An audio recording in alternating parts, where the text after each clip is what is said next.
झूठ बोले कौवा काटे। अनु को बचपन से ही झूठ बोलने की आदत थी और ससुराल में भी उसकी ये आदत गई नहीं थी। वो अब भी अपने फायदे के लिए झूठ बोलने से नहीं कतराती। एक दिन अनु अपनी सास से जाकर ननद की शिकायत करती है। सासू माँ, बीना दीदी ने मेरी साड़ी खराब कर दी, उस पे दूध गिरा दिया, मेरा बहुत नुकसान हो गया। अरे क्यों बीना, मैंने तुझे यही संस्कार दिए हैं क्या? माफी मांग अपनी भाभी से। भाभी, मैंने आपकी साड़ी पर दूध नहीं गिराया है। मैं दूध लेकर जा रही थी और आपने मेरी टांग में टांग अड़ा दी थी, तो मैं दूध लेकर साड़ी पर गिर गई। अरे वाह, एक तो गलती करती हो, ऊपर से इल्जाम भी दूसरों पर। वाह जी वाह। माँ जी, यही है क्या आपके घर के संस्कार? बीना, बहू से माफी मांग। सॉरी भाभी। अरे सॉरी से क्या होगा, साड़ी से होगा, साड़ी के बदले साड़ी। ठीक है बहू, नई साड़ी ले लेना बस। थैंक यू माँ जी, आप ना बहुत अच्छी हो। माँ, भाभी की साड़ी पुरानी हो चुकी थी, उनको नई साड़ी चाहिए थी, इसलिए उन्होंने ये ड्रामा किया, आपको पागल बना दिया माँ। अरे बीना, एक तो गलती करती है, बहू की साड़ी खराब कर दी, ऊपर से बहू की पीठ के पीछे उसकी बुराई कर रही है। मुझे तो भरोसा ही नहीं होता कि तू मेरी बेटी है। देखना माँ, जिस दिन आपको भाभी का सच पता चलेगा ना, पछताओगी बहुत। अरे तू कुछ भी बोलेगी और मान लूं मैं, हैं? आज तो तुझे तेरे किए की सजा मिलेगी। बहू, आज तू आराम कर और बीना करेगी अब से पूरे घर का काम। यहाँ नाक कटवा रही है तो ससुराल जाके पता नहीं क्या करेगी। ठीक है माँ जी, मैं मुंह हाथ धो लेती हूँ, फिर आराम करूंगी। रो रो के पूरा मेकअप खराब हो गया। बीना जल्दी से वहां से चली जाती है और बहू के कमरे में उसकी अलमारी में जाके बैठ जाती है, ताकि उसे पता चले कि भाभी अपने कमरे में करेगी क्या। अनु हाथ मुंह धोकर अपने कमरे में आती है और फोन उठा के सीधे अपने मायके फोन लगा देती है। पता है माँ, आज क्या हुआ? आज मैंने सास की चाय में सब्जी धोने के बाद बचा पानी डाल दिया। बेचारी। ओह, तो भाभी हर बात अपनी माँ को बताती है। अच्छा माँ, अब ना मैं सोने चली, बहुत आराम करना है आज मुझे। थोड़ी देर में अनु की नींद लग जाती है।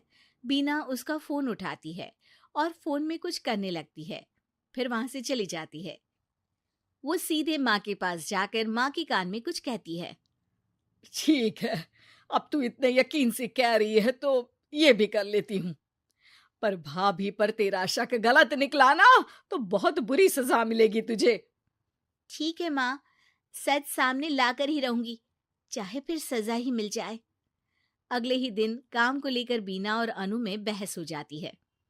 बीना, तुम यहाँ पैदा हुई हो, तुम्हें इस घर का ज्यादा काम करना चाहिए। आपका भी तो यही घर है भाभी, मुझे तो एक दिन चले जाना है शादी करके, फिर तो आपको ही सब संभालना होगा ना। तुम्हारी माँ ने तुमको कुछ नहीं सिखाया। आपकी माँ ने सिखाया है तो आप ही कर लो ना काम।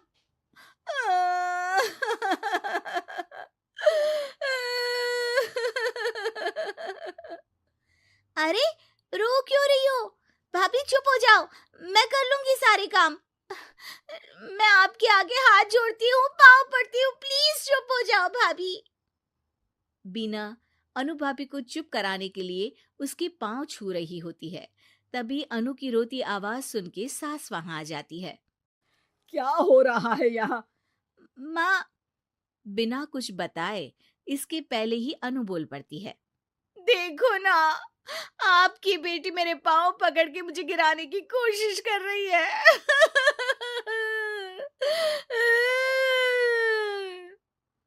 अरे भाभी, ये क्या बोल रही हो?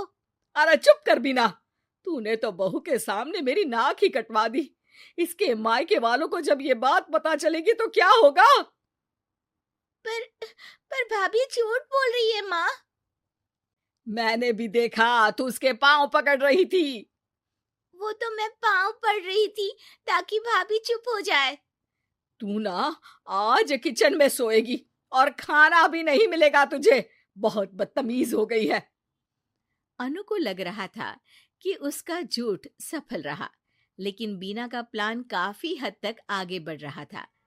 जैसे बीना ने सोचा था, अनु ने अपनी माँ को कॉल किया, लेकिन बीना ने उस दिन अनु के फोन से अपनी माँ का नंबर उसकी माँ के नाम से सेव कर दिया था।